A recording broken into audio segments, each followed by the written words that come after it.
right. I'm going to, all right, so hopefully everybody got everything I sent. So I've got three main things I want to do today. And we'll see who shows up. People may be traveling or whatever, but I am going to start on time because everyone's busy. And everyone needs to do something or be somewhere. I am going to cook on Sunday. And go to services tomorrow. Well, we're getting there. We're, as they say in French, on arrive. We are quickly approaching the new year. Can't wait till Yom Kippur's over. That way it'll cool down. So where are you, Charlene? You're in Phoenix. Arizona? Phoenix, I'm in you're in Phoenix. Arizona. I remembered that. Actually, And I where are knew you, Diane? Baltimore? Baltimore. Okay, that's temperate. Well, we're cold in New York right now. There's real cold wave. At night it was like 50. And in some we're places, down I to think the it was, 80s at night. Maybe the upper 70s. I don't remember. oh my goodness. Be 101 today. Oh God, yeah, I know it was very hot. A day after Yom Kippur. Crazy. My So I'd son like is to in end it Colorado early. and it was very hot in the summer. All right, well, I'm going to start with the two of you with this question that I posed, and that is, what is your favorite charity and why? Okay, let's start with Charlene. Favorite charity? Okay. My favorite charity is Wounded Warriors. I have a nephew who served 20 years plus active military. He was injured in Afghanistan. And when he came home, they've been helping him ever since. Great, great. They helped him through his PTSD. He's in a program that he plays wheelchair football with other Oh, guys. I've seen that. That's wonderful. Yeah, I saw him when they were in Phoenix last year. Okay, and Diane, favorite charity? Well, there are so many that I don't have a favorite, and I try to give to everybody. There's the Breast Cancer Society, there's March of Dimes, there's the Humane Society. I mean, the list is endless. Of course, nothing's coming into my head right now, but and every day I get mail Well, from all that the gives food, us a good idea. Yeah. the food So- pantry. We Yeah. donated to them. There are so many. So Right. Well, Francine, favorite charity?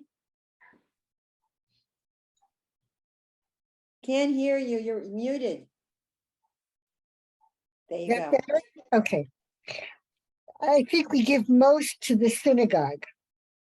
Yeah. And then one of my favorite charities is SARC. It's the Southwestern Autism Research and Resource Center. And it's an amazing place that was started by the daughter of a friend of mine who has a very severely autistic son. And it has it's done wonderful things. It teaches parents how to handle their autistic children. It does research into methods to treat it. It has a preschool with typical and atypical kids. It has a work program, and it's now has a housing place for adults. Wow. That sounds very wonderful. Well, I have a couple. I have some standing. Hi, Nancy. I have a couple of standing charities that I give to every month. One is we have locally the North Shore Animal League, because I've gotten a lot of pets from them, and they rescue animals who would be in distress from storms and puppy mills and all kinds of places. So give to them. All right. There's Dorothy. Okay. And another one is my son used to work for a newspaper in Rhode Island, and he was an editor. He was a writer. So I feel very strongly about a free press. So I give to, we have a WSHU. It's based in Connecticut, and it's a public broadcasting station. And basically, it is run by the funds from the listeners. and not the government. So I give on a monthly, every month, to the Animal League and to them. And I give to the synagogue too. And another one is breast cancer. I did not Elizabeth Arden, I forget, is one of the big cosmetic companies. And I did the breast cancer walk for 5 years and raised $11,000. Wow. And I was a recipient of breast cancer about 10 years ago, but I'm fine. You met all kinds of people with interesting stories, and men. There were men on the walk too. So I thought that that was worth my time and energy. All right, let me just get everybody in. So I hit the wrong one. I'll be right back. All right, so that was I've got Dorothy, I've got Diane, Nancy, Francine, Charlene, and Denise Brand. Okay, and hopefully some of our other people will be coming in. Okay, so today's agenda, I am in two modalities. One is of the mind that we need to really firm up the letters and the vowels and our reading, make sure that everybody is on the same place, that everybody feels that they can decode anything that Hebrew puts in front of you. So I have next time I will do the some interesting combinations of the ui and the I, and those that might throw you, and explain about the shva. So what I found today, the first page that I have is not the whole alphabet, but it's a partial alphabet. And it's interesting the way they arranged the letters that they did give, but it's all the regular vowels, not the, special weirdo combinations. So I thought everybody would take 1 or 2 lines and just go over it and just let's see. This is sort of like a diagnostic thing. See if there's any vowel that gives you personally a problem. We want to conquer that early because we want to be able to do reading of prayers. And for fluency and for correctness, you need to be able to really decode. So it's like a kid in, first grade, learning how to decode English and how to read. It's very important that you get the basics, that none of the letters throw you and none of the vowels and the combinations. So we're going to work on that a little bit each time until you say enough already. We got it. Say, don't bother us. We good. Okay, so that's one. Wait, And Carol, I'm in a high holiday. Yes. Carol, I didn't print it out. Is it in, why do I think it looked, because I thought it looked familiar from Shalom Aleichem. Is that where you got it? There's three printouts. Oh, One okay. is the alphabet summary. Right. Yeah, I think that's from Shalom Aleichem. Let me see if I wrote the page. It's an attachment on today's meeting. Right, I see that. I just didn't print it Yeah, out. I can pull it up. That I'll pull it is page 60. No. That one is it's page 59. In Shalom Aleichem. Yes, in the Perfect. Golinkin Okay. book. And the and that's it. The others are Okay. from the Machzor. Right, perfect. Okay, Thank you. so yeah, the second thing that I have in my mind is, of course, Sunday night is the beginning of the holidays. And so I want to do a little bit more on a high holiday melodies, some of the ones that are easy to learn and always present, and everybody sings them. So you should be able to know those. I'll explain them. And that's it. So the second one is part of Avinu Malkeinu. And the third one is Anu Amecha, Anu. Is Elizabeth here? Elizabeth is in the house. Mitsuyan.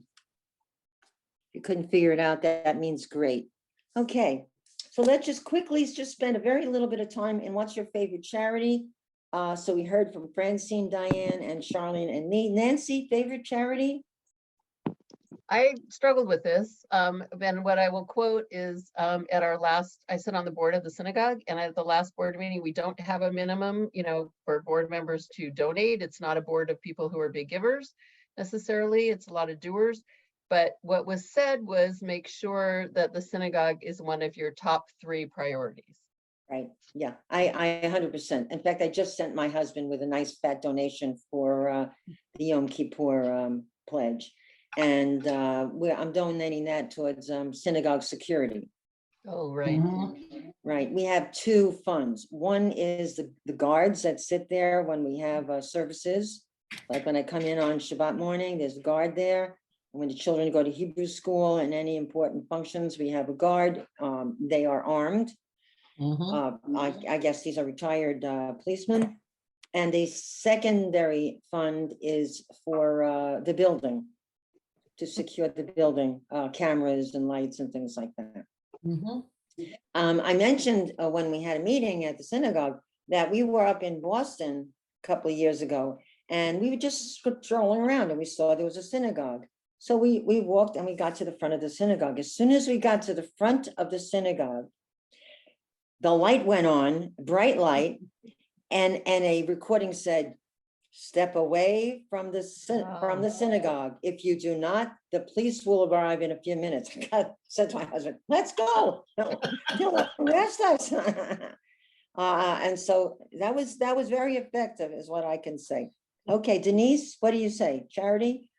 Thank you, Well, Nancy. obviously, again, like everyone, my synagogue is where I donate the most, but I also like to donate to Women's League, to the Torah Fund.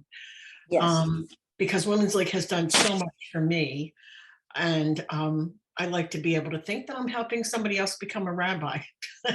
yeah, that's wonderful. Okay, thank you. Yes, I also support Women's League, and of course our Hebrew class is designed from Women's League. Okay, Dorothy, a charity you like? You want my charities? Okay. Most of our money goes toward the synagogue. We're Morristown Jewish Center. Next also to the Sisterhood and the Women's League. I'm president of our sisterhood. Oh, great. I always Wonderful. contribute to Torah Fund. I have a zillion pins and all that stuff. Me too, yeah. As far as secular goes, probably the Cancer Society, because it's been affected, and other illnesses that have hit the family. So, but mostly Jewish causes. I was brought up in a home where my mother always said, if you don't give to your own, nobody else will. Very, very true. Very true, especially nowadays with so much anti-Semitism. Elizabeth, Yes. you are, yep, unmute. Okay, there we go. All right, a Oh, favorite charity, Elizabeth? I really like giving to my synagogue because I see all the good that they do, and I just want to promote them and continue with that. And then I like the Smiles Foundation, where they help the babies with the cleft lips and cleft palates. Oh, that's good. Yeah, very, Yeah. very worthwhile. That's, Can really get help and really change their lives and the parents' Absolutely. lives too. yeah, I think that's very worthy charity. I just wanted to mention one more that came into my life a couple of years ago, and that's Neva Hana. It is a residential home and a day center for children who have been evicted from their families by social services because their parents are dysfunctional and cannot take care of them. And this is for children who have disabilities as well. You just wait And here. it is a Masorti run. In other words, it's under the umbrella of the conservative movement. It's in the south of Israel. And they just put up a new library. They built it. And so they're looking for funds to buy books for the library. So they had asked me to be on the board, but I'm so busy with a lot of things. I said, no, I said, but I will attend your meetings and I will help in any way I can. So I'm going to try to force my synagogue, one branch of it, or not, maybe the Hebrew school, to make a donation there. Okay, so. wait, Carol, could you put the link in the notes at some point? So we.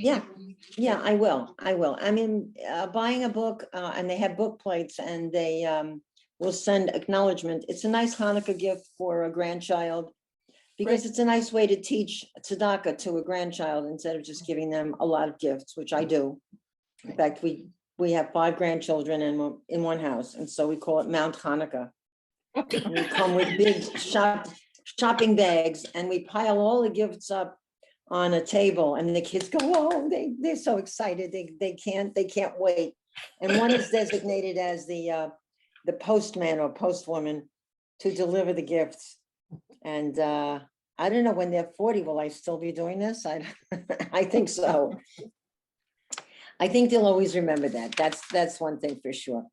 Okay, yeah, I will post that about Nevachana. It's a wonderful, wonderful place that also changes children's lives. They see that there's a pretty sight at the end of the black tunnel, which was their childhood. All right, so let's get going on our letters. And then I'm going to ask if you see any relationship, like why they picked these certain letters. There is a little bit of a reasoning, and I looked at them hard and I saw, oh, now I know why. When I looked at it originally, I didn't understand why they picked those letters, but now I know. So the first letter is called a Zion. Okay. I'm going to tell you something. Never mind. I don't want to say it on. I'm being recorded. I'll write it to you in an email. Forget it. So anyway, the Zion has a Z sound, and these are all the regular vowels. Remember that the one that looks like a T, it's called a kamatz. And in Ashkenazic pronunciation, it would be or. But now it has been taken into modern Hebrew, Sephardic pronunciation as a. So the one that goes straight across is a patach, and the kamatz both sound like a. Okay, unless it's bigger in the prayer book or in bold. And then you know that's a word that's an exception, like the word call. Okay, and then you wouldn't say call, you would say call. Right. Okay, so who's going to start off with the Zion? And let's go through this quickly because I have all the other goodies that I want to teach you. Okay, Dorothy. Zoo, zoo, zo, zo, za, za, z, z, zay, zay, ze. Good. And the third one from the end, zay, when you have a yud, it does not change the sound of the vowel. The vowel is a, zay, okay? And it stays the same. Elizabeth, will you take the gimel?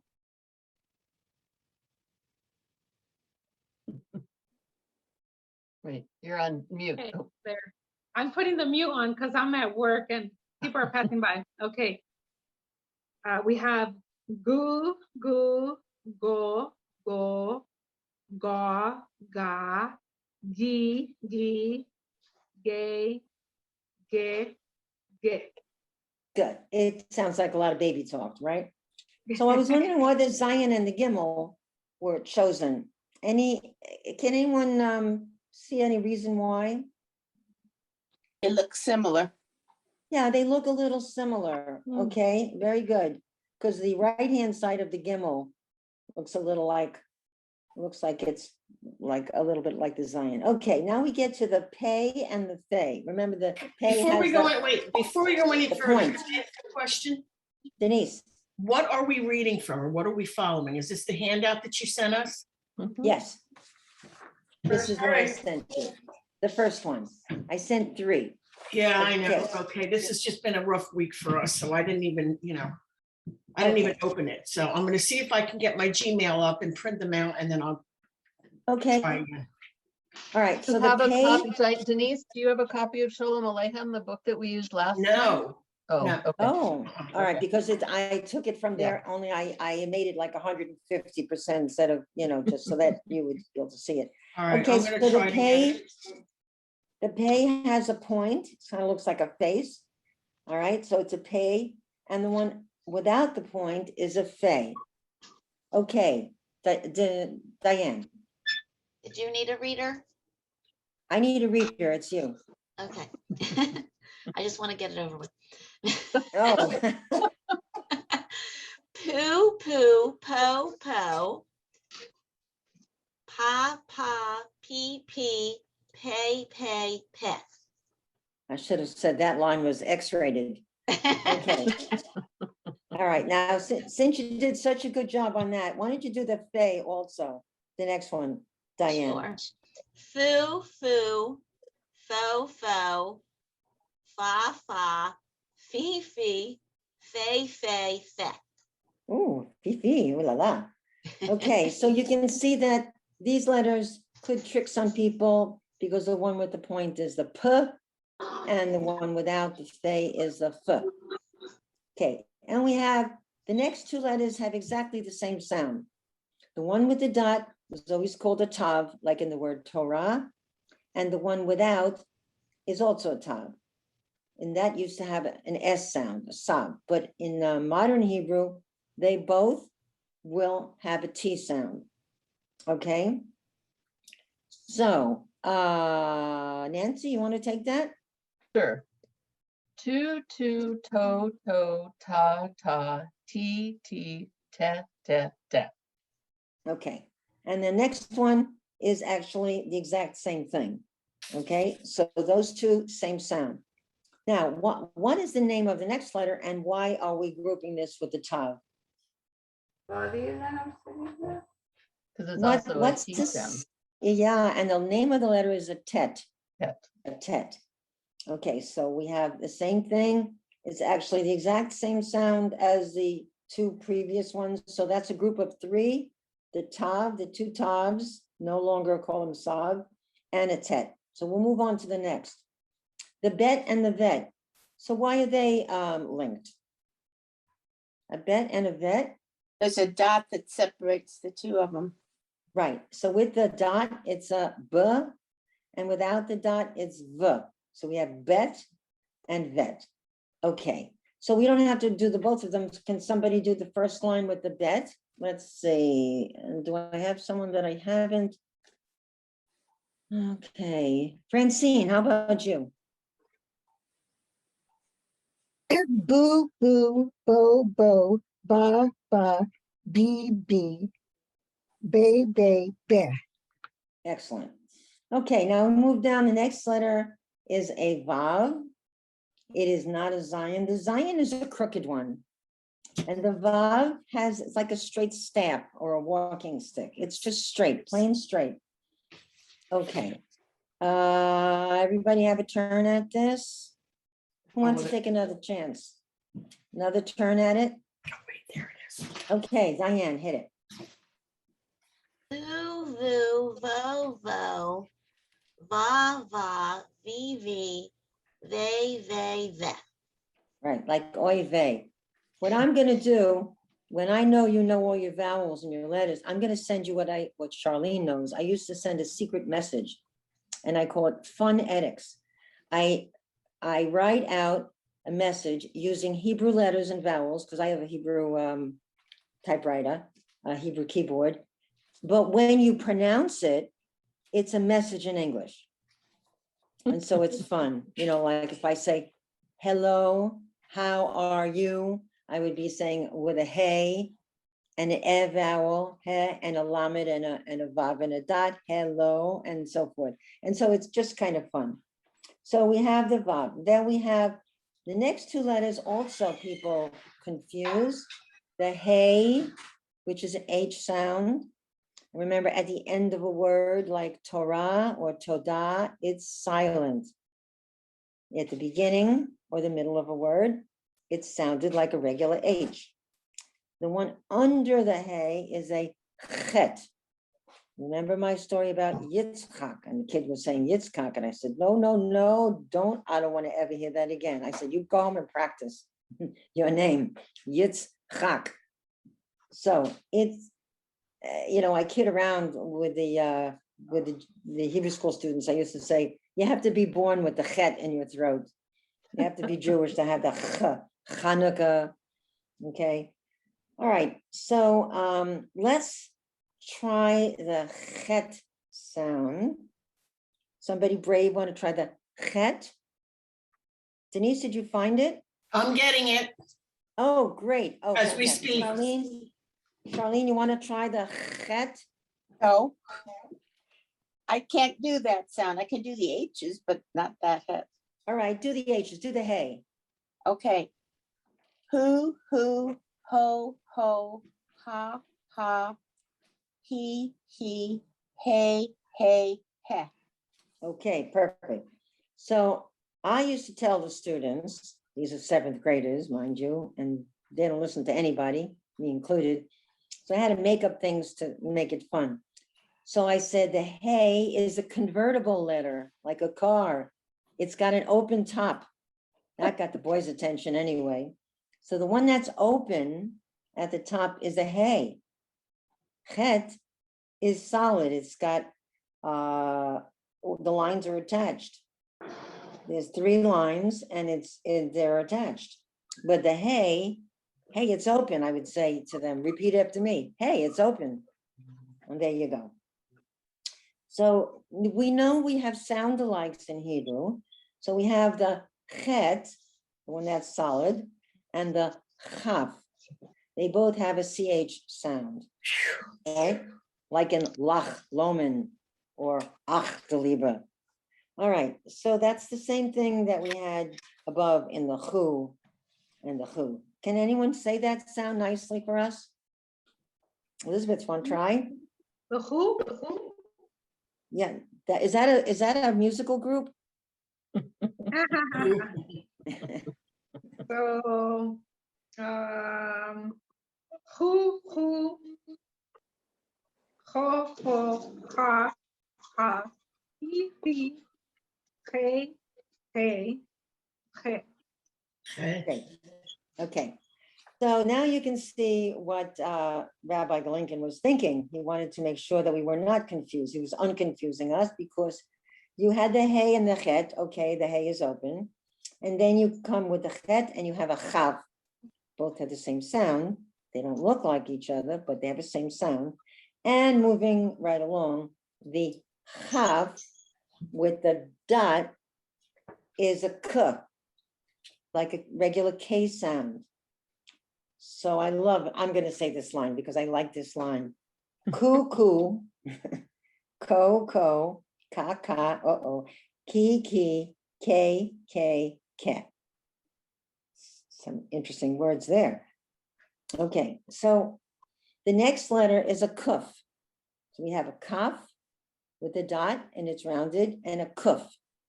And the kuf has a sound of a K. So those 2 letters are sound alikes, but not lookalikes. So you need to be careful. Like in the very famous root, kadosh, kadosh, kadosh, that's spelled with a kuf. Now, when you spell words with the wrong letter, you change the word, you change the meaning. So if you want to write holy, holy, holy, you have to write kadosh, kadosh, kadosh with the letter kuf. You cannot write it with a ka because it doesn't mean holy, right? So, Dorothy, you want to give us the kuf line? Ku? Yep. Ku, ko, ka, ki, ke. Great. All right, and the next 2 letters, well, the next 3 letters have some relationship. So the one that is presented first is shin. If you write out the word shalom 5 times, write it out if you can write in Hebrew, or just do the print letters, the block letters. That is, I have a big sign in my house. When you come in, you see this giant sign, big like this, and it says shalom. It's when you walk in, you can see this. So that's a shin. If you recognize the word shalom and really know that word whenever you see it, then you'll know what a shin looks like. Okay, that you need to anchor yourself onto a keyword, and that's your keyword for the shin, shalom. So the next one is a sin. And I always said to the kids, it's a sin to have a dot on the left. Okay, I mean, with the gimel, when we write it in script, I would say to them, gimel, gamel, I'm a camel, because the gimel, when you write it in Hebrew script, looks like a C. And if you flip it on its side like a hinge, then it's a Zion. So I would say to them, gimel, gamel, I'm a camel. I believe it or not, sometimes when I'm writing in Hebrew, I have to say that stupid thing to myself. Okay, So we have the shin. Okay, Francine, give us the shin line. Shoe, show, show. Very good. Sha, Now, let's sha. stop here a minute. The Okay, shin that she said perfectly, show, the dot on the right is for the shin. The dot on the left is a vowel, the O vowel, right? So she said correctly that 1, 2, 3, fourth word in, she had shoe, show, and show. Because the O vowel could be a vav in a dot or just the dot above a letter, and she did it perfectly. Keep going. Good. sha, she, she, Excellent. So the one below it is a sin. Denise, why don't you do it? Okay. Sue, so, sa, see, say. Good. Now, does anyone know the name of the last letter on the page? Last Stomach, letter. It's the Stomach. S. stomach. Rhymes with stomach. It doesn't. Samach. So the samach has the same sound as the sin. So sometimes I think, why did they make Hebrew so confusing? Why they just want to trick us or something? So it's su, so, sa, see, both have the same sound. Say, say. I think everybody did very well with the vowels. So what I'm going to just do is, for next week, I'm going to take out a 5-minute review of things like ach on the end, like nizabeach, because when we get to Hanukkah, we want to be able to sing a song, and the eyes and the eyes and the ooies, the ones that are a little bit weird. And there's a couple of those. Okay, the second thing I gave you, I resent, because if I said to you, take out the paper from last week, I figured you had shelved it somewhere in the files. So this is actually what I sent you last week, but I resent it. And it's Avinu Malkeinu, which if you went to Slichot services, you heard that. And as I said, it's the kickoff sound for this period of Rosh Hashanah through Yom Kippur. Because that gets to me, that sound, that Avinu Malkeinu, Chanenu Vaneinu, Avinu Malkeinu, Tzchonenu Vaneinu, Ki Ein Banu Masim. This is the bottom of the page. Aseh Imanu, Tzedakah V'Chesed. Aseh Imanu, Tzedakah V'Chesed, V'Hoshienu. That always tugs at me when I hear it. And when the rabbi and cantor put on their white robes, they start off with a regular talis, then they go into their respective rooms and they come out in the white robes. And when we sing this, I know for a fact that this is indeed the high holidays are right on top of us. And that was last Saturday night. What we did not get to was there are 5 lines towards the end of Avinu Malkeinu, and this is the one that's done on Rosh Hashanah. Now I'm going to ask a hard question. How do we know that this Avinu Malkeinu, with the words on the top of the page, come from Rosh Hashanah and not on Yom Kippur? Because we sang Avinu Malkeinu. Oh, we have a winner, Buzz Charlene. It says inscribe us. Right. And do you know what it says on Yom Kippur? Seal us, Okay. I think. So all the ones on Rosh Hashanah will say katvenu from the verb kotev. Write us. Nu on the end means us. It is a suffix, like a kite tail. It's an add-on. It's added on to the word. So it would be like in English, write us in one word. Okay. The nu is short for anachnu. It is a suffix. Hebrew is built on roots that are in the middle of the word, prefixes in the beginning that are add-ons attached. They're agglutinated. They're crazy glued onto the root, and then we crazy glue on some suffixes to the end. Like Eloheinu means our God. Adonenu, our Lord. Katvenu means inscribe or write us.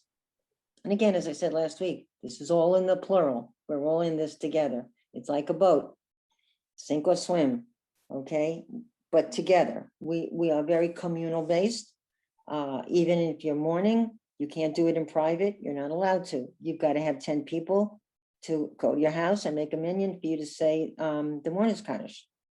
You come to synagogue, and I have friends who will stand every time they do the morning Kaddish, because as one of my friends said, when she lost her husband, she knew how lonely it felt to stand in the middle of everybody and say the morning Kaddish.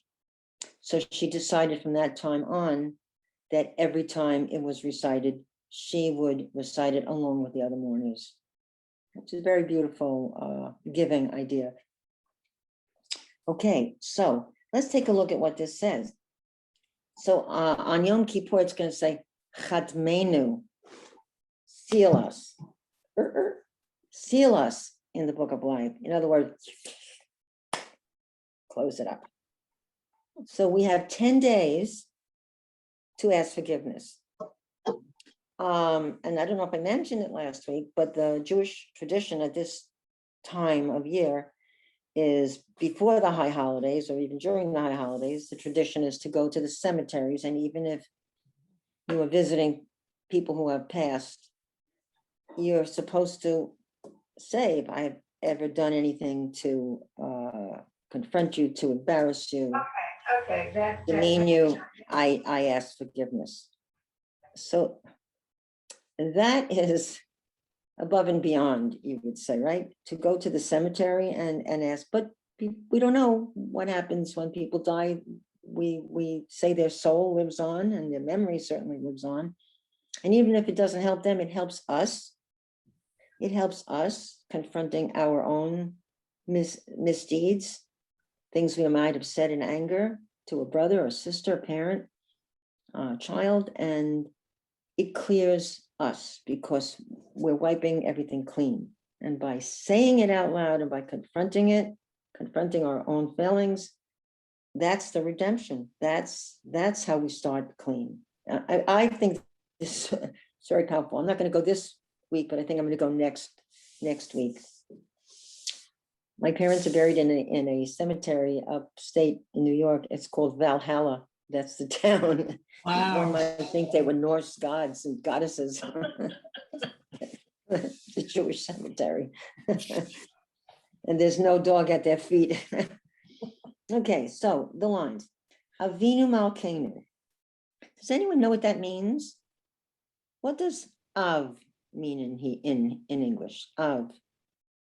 Hebrew word Av. Father. Father. Ima is mother. And Abba or Av is father. So Avinu, and I think I said last week, this reminds me of a prayer that we used to have to recite when I went to elementary school, because they didn't have so much separation of church and state. It was public school.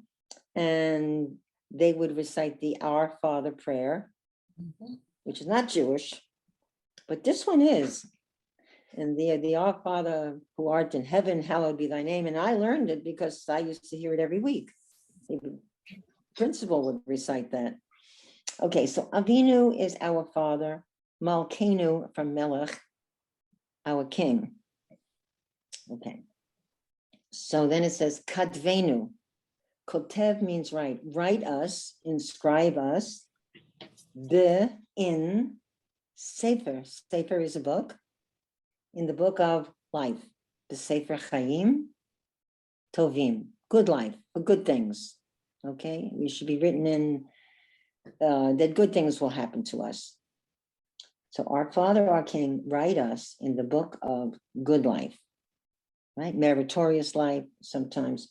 And you can see the translations. I gave you the English translations, and below the English translations actually is the transliteration. I find it difficult to read transliteration quickly because it's not English words. So I have to decode that. I'd rather read it in Hebrew.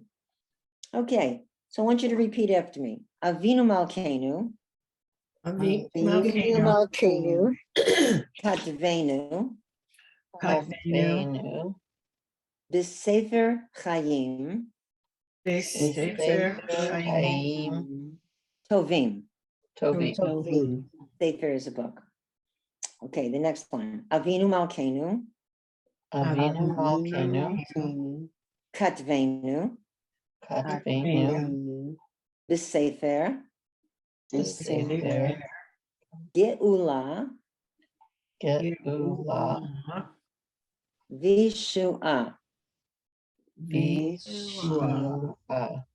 Okay, inscribe us in the book of redemption. Geula is saving, and the Yeshua, the name Yehoshua in Hebrew comes from that idea of saving and redemption. My son's name is Joshua, one of my sons. Okay, then the third line, Avinu Malkeinu, Malkeinu, Katvenu, Katvenu, B'Sefer, Sefer, Parnasa, Parnasa, V'Chalkala. V'Chalkala. Francine, you know a little Yiddish? no, Does anyone know some Sorry. Yiddish? Well, I do. I took a Yiddish class online.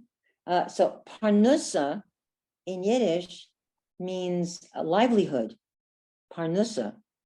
And you can see that the Hebrew word, well, actually the Yiddish word comes from the Hebrew parnasa, which means livelihood, sustenance. Chalkala or kalkala in modern Hebrew means economy.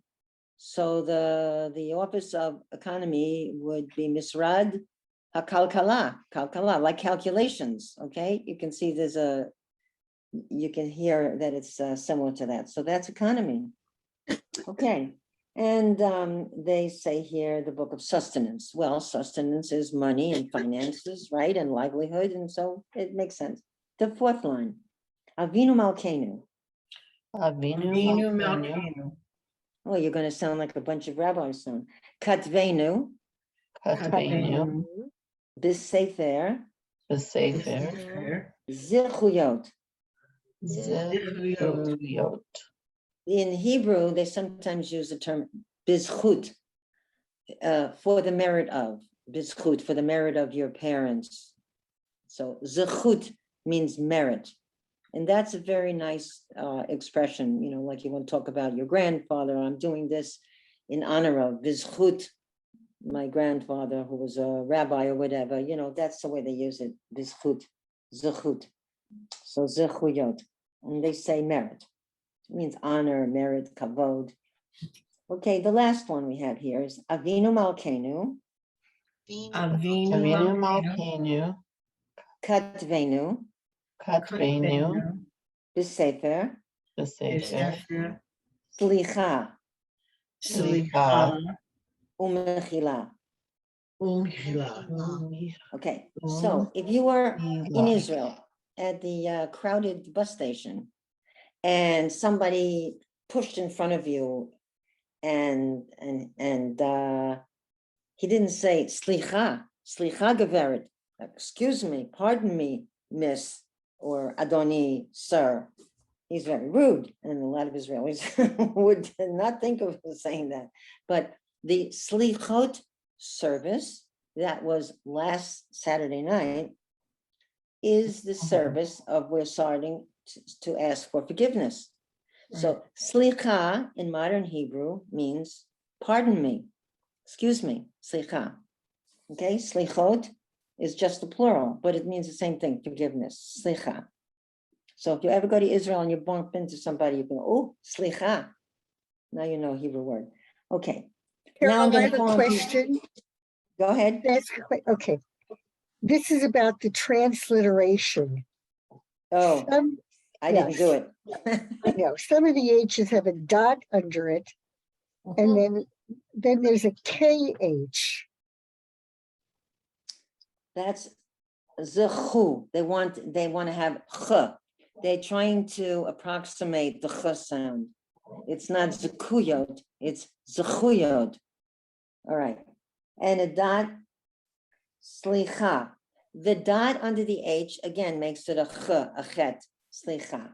That's They're all. both really the same. Yeah. They're Okay. trying to approximate letters that we have in Hebrew and sounds in Hebrew that we don't have in English. Okay. It's just like in Russian, you have a sound like Khrushchev. We don't have that letter. We don't have that kind of a sound. So we don't have in English that sound of a letter that has a sound. Denise. What is the difference between the Chaim here and then Chai? That means No also difference. life. Okay. Chaim is plural. Right. When you have a plural noun, you need a plural adjective. So Chaim Tovim. They don't say Chai Tov. Chaim Tovim. Good living, good lives. That's the word. Now, Chaim, when you have a toast with wine, you say L'chaim, to life. We translate in English to life. A Chai is the letter, the Chet and the Yud. And I don't know, you may know this already, but the letters in Hebrew have numbers associated with them. So the letter Chet is Aleph, Bet, Gimel, Dalet, He, Vav, Zayin, Chet. I used to teach a Zayin class, that was 7. Chet is 8. And Yud, so Chet, Tet, Yud is 10. So when we play a little with Hebrew gematria with the letters, we say 8 plus 10 is 18. And when we give money, we give it in units of 18, Chai. Right. Okay, so L'chaim, that means life, and Chai is just a short version. Thank Same you. thing. Yeah. All right, so now, we went over this a few times now, and I want you to try to read it as fluently as you can. So the Avinu Malkeinu should already be sight. Kadvenu should be a sight word. The word Sefer should be a sight word. So I want to tell you, the more you practice, just like a first grader, you'll have a vocabulary of sight words that when you see them in the prayer, those words you'll be able to say, just like you can say the blessing on the candles or the blessing for bread, because you've heard it and said it maybe a million times, right? Hamotzi lechem min haaretz. You don't even have to look at the book. You know that. Most of you know that. And tonight you'll say, Baruch atah Adonai Eloheinu melech haolam, hamotzi lechem min haaretz. You don't have to know the formula for the bracha, Baruch atah Adonai Eloheinu melech haolam. You don't have to look at a book for that, I'm sure. And the end could be al netilat yadayim, washing of the hanties, washing your hands. And there's many brachot, blessings. They have the same introduction, the same beginning. So these are some very important sight words that Avinu Malkeinu. All right. And when we got to the end of the prayer, well, that's when we did da da da da da da da. That's the part that goes Avinu Malkeinu. But there's a whole big section with Avinu Malkeinu. We're asking God to do all kinds of things, and people say it silently. It's part of the Amidah. Some people say it faster than others. I'm not that fast. When I'm really reading it, to read it correctly, it takes me time. When I get to a section like this that I know pretty much, I know these words, I can read it faster. But otherwise, if I'm going through the whole Amidah and I get to this section and I have to do this, it takes time. Or you get to the section when you have to, the breastfeeding section, that's the Ashamnu, that's hard words, and it takes me time. So speed reading, I don't think is the objective. I think correct reading and reading for meaning. That when we do the prayers, I want you to have a little bit of an insight into what they are saying in some of the key words. And I'm going to be doing that for all the things that we do. So what does it mean to you if you just read something? Supposing you learned how to read Italian and you're just reading, you can know phonetically, but you have no idea what you're reading. What value is that? What meaning is that? None, as far as I'm concerned. None. Okay. Sometimes when I'm translating from the Torah, like on Monday, I'm doing the very long Haftorah Hannah, and I come across some words that I don't know. They're biblical words. So I look them up, because otherwise I'm chanting and I'm reading something that I don't understand. So I go through that. I've gone through that. I can't tell you how many times already, trying to remember what each line says, what the words mean. So when I'm saying it, there's like something I can anchor myself to, that I know the story. I know what the story says. I know what the words say. It's work, but it's worth it. It means much more to me. So, okay, we have 5 lines. I want some speed readers here. Who's going to do the first line? There's no melody. It's just straight reading. How about the first line? Denise. Avinu Malkeinu Kotvenu Katvenu. Besefer. I'm sorry.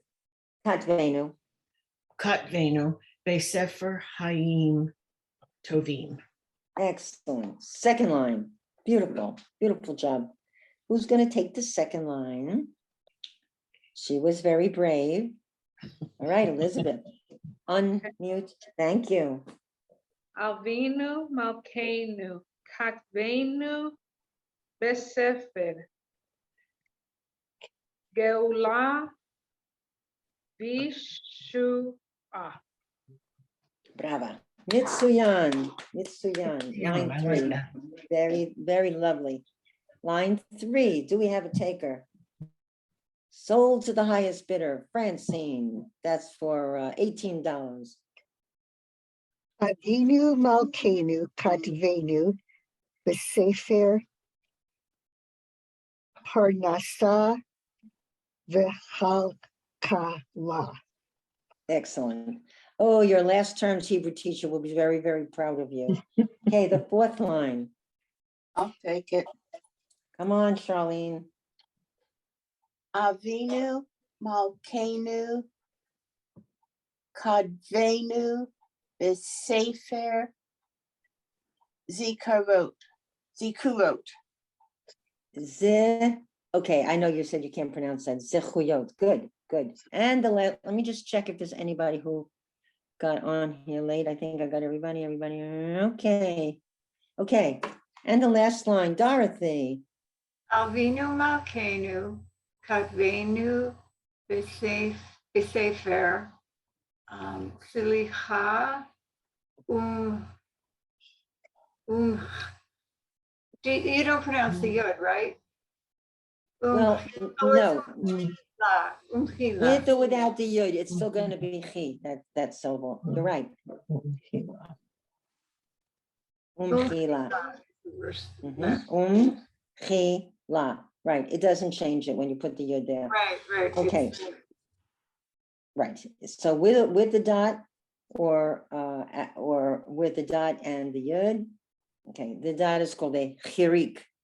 The sounds of the names of the letters of the sounds, like kamatz, patach are a, and kubutz is the u, and the cholom is a o. Okay, now we're going to sing. What does mechila mean? It means the same thing as slicha, redemption. Slicha is pardon and redemption. Okay, mechila. So these lines are recited. What they usually do is there's a larger section, and the one who's leading it, the cantor, will do some of the kadvenu, Avinu Malkeinu kadvenu. He'll do a section, and then they'll go Avinu Malkeinu, da da da, and then you'll do some silently. He doesn't do the whole thing. That whole Avinu Malkeinu is a very long prayer. Okay, let's see if we can sing Oh, I wanted to get to the next thing, so we're gonna hurry up. Da, da, da, da, da, da, slowly. Let's really concentrate on the words. Okay, when I say shalosh, achat, shtayim, shalosh, sing. Avinu malkeinu,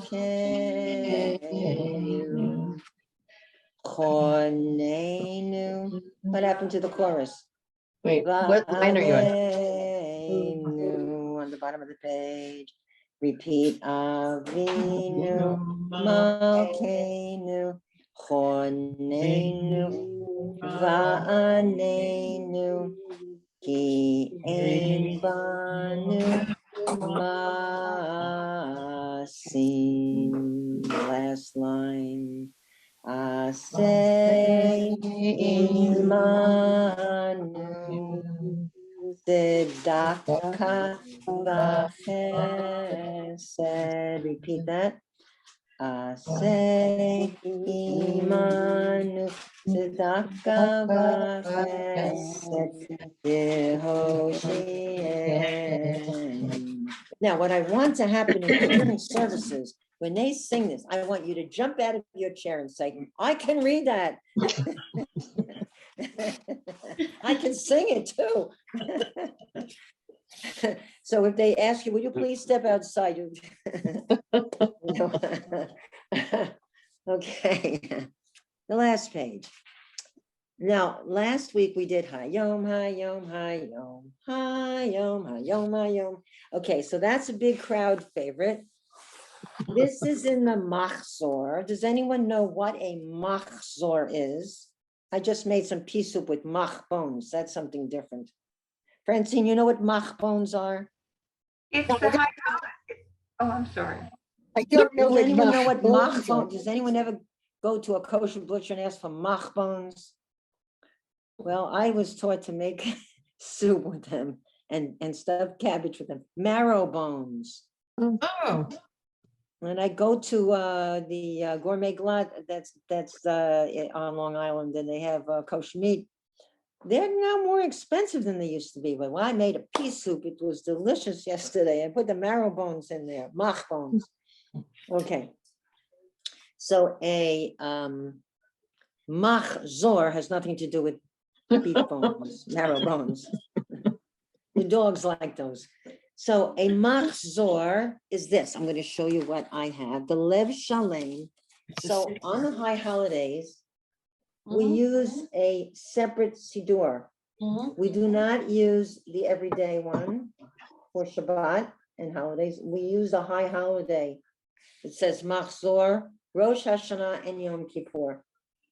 And if you look at Rosh Hashanah, the first day, you'll see my Haftorah, which is about Hannah and the birth of Hannah was barren and the birth of Samuel, Shmuel. That's what I have to do. So this is Anu. And again, it's one of these catchy tunes. Everybody likes this. This is fun. So I gave you the Hebrew of the whole thing. It's not that long. And then I gave you the translation. And then the best they had in the book, I gave you the transliteration so you could practice. And, you know, so it goes, this is the melody, and see if you recognize it. Anu amecha v'ata Eloheinu, and our cantor goes, ay, ay, ay.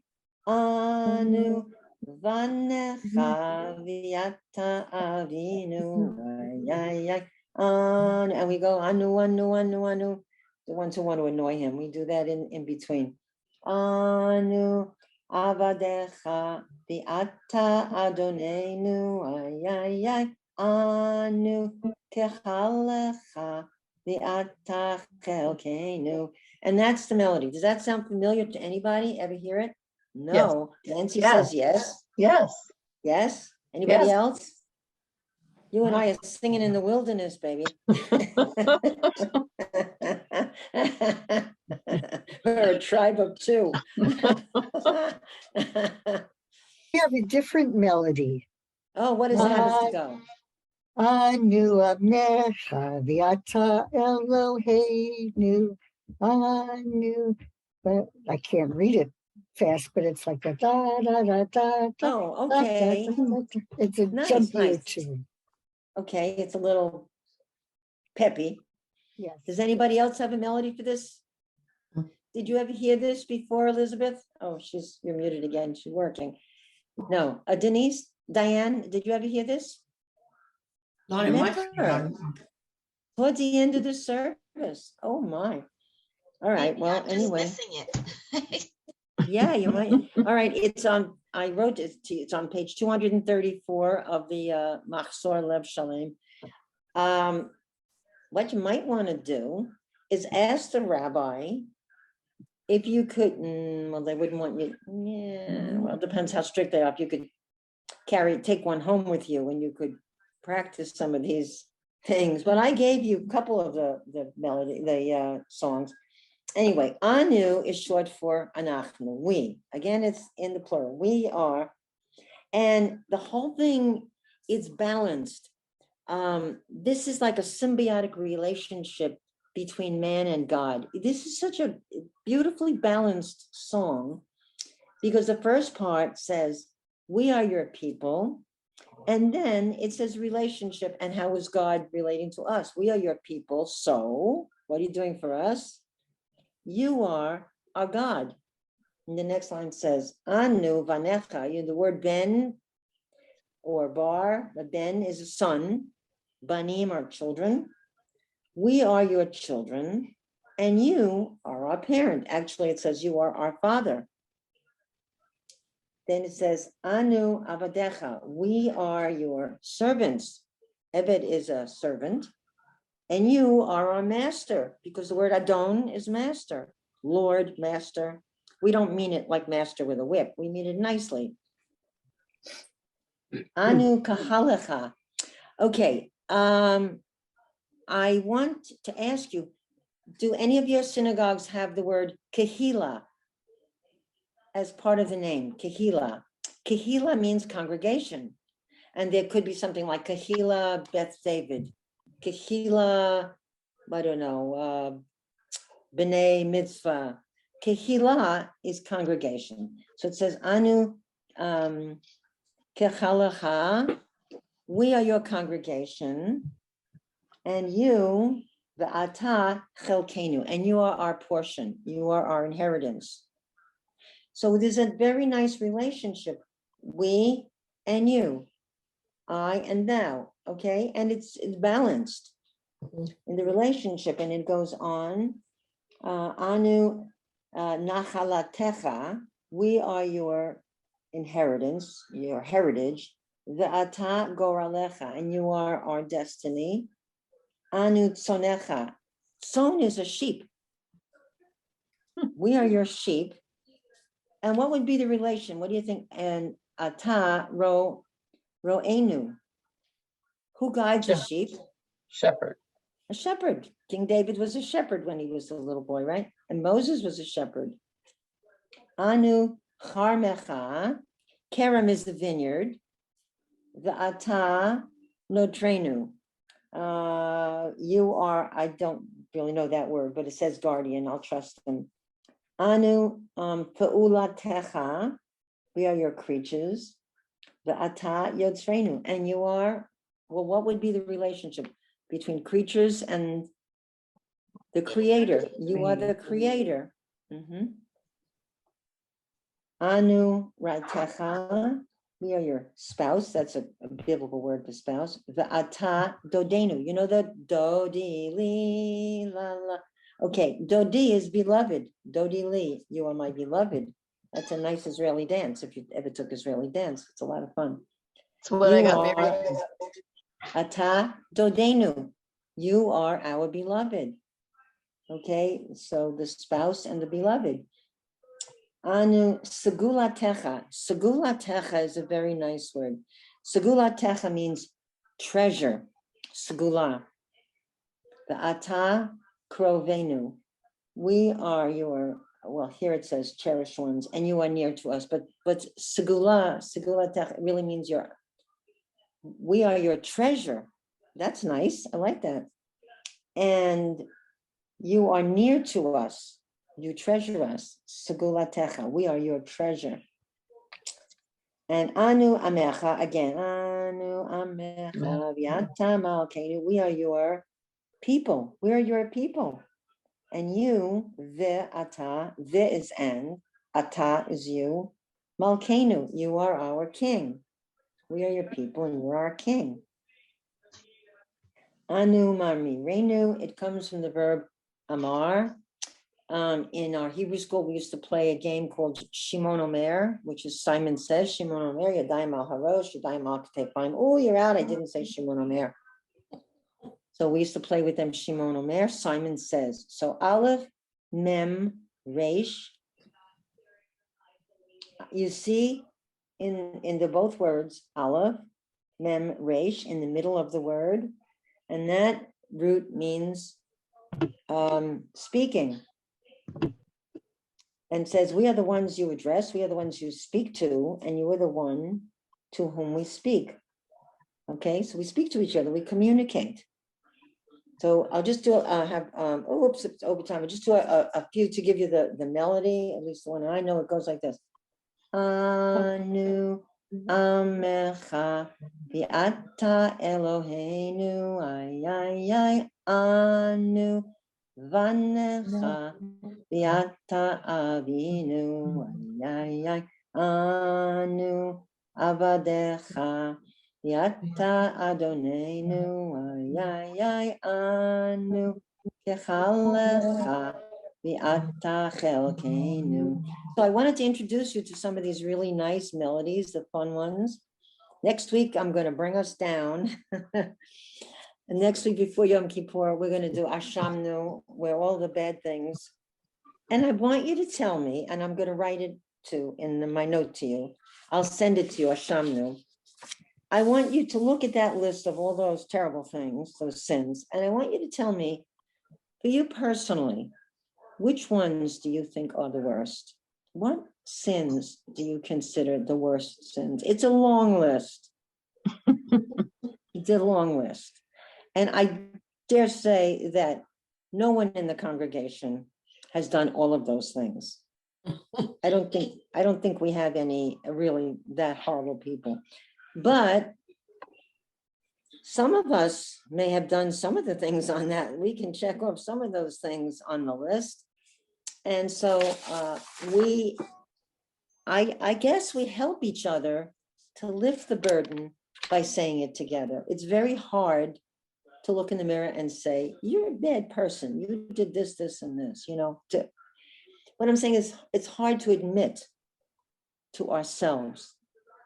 I have a class and I didn't want to go home. You know, so I mean, that's the really hard thing, to really admit that we've done these things. And even harder to say you're sorry, right? I mean, that's very difficult. And if you don't say you're sorry, what happens is you wind up bearing a grudge. We're not supposed to do that, especially at this time of year. But I'm saying it, but it's very hard to do. It's, you know, like if you had a disagreement with somebody in the shul or anyway, it's very hard to say, look, let's bury the hatchet. I'm sorry. Forgive me. Very hard. It really is. So you're a better man than I, Gunga Din. If you can do that, you know, I mean, that's really hard work. That's the hard work, you know, like people who are drug addicts, they have hard work to do. People who have other smoking, that's hard. People who want to lose weight, that's hard work. But it can be done. Dorothy? It's also hard work reading the Parsha because the tune is so different than the regular trope, the holiday tune. Well, these are not trope. These are just traditional songs. And the melodies have been written. You asked what's hard, but I'm just saying. Oh, you're right. Oh, yeah. I'm reading Right. Do you? Torah on Monday, and you know, it's just you really have to. I memorize the tune. Yeah. I can't do it otherwise. I'm reading on Tuesday. Vayahi b'yom hashlishi. It's different, the high holiday. So good for you. You learned trope for high holiday. Do you read Torah regularly? That's great. Yasher koach to both of you. Yeah.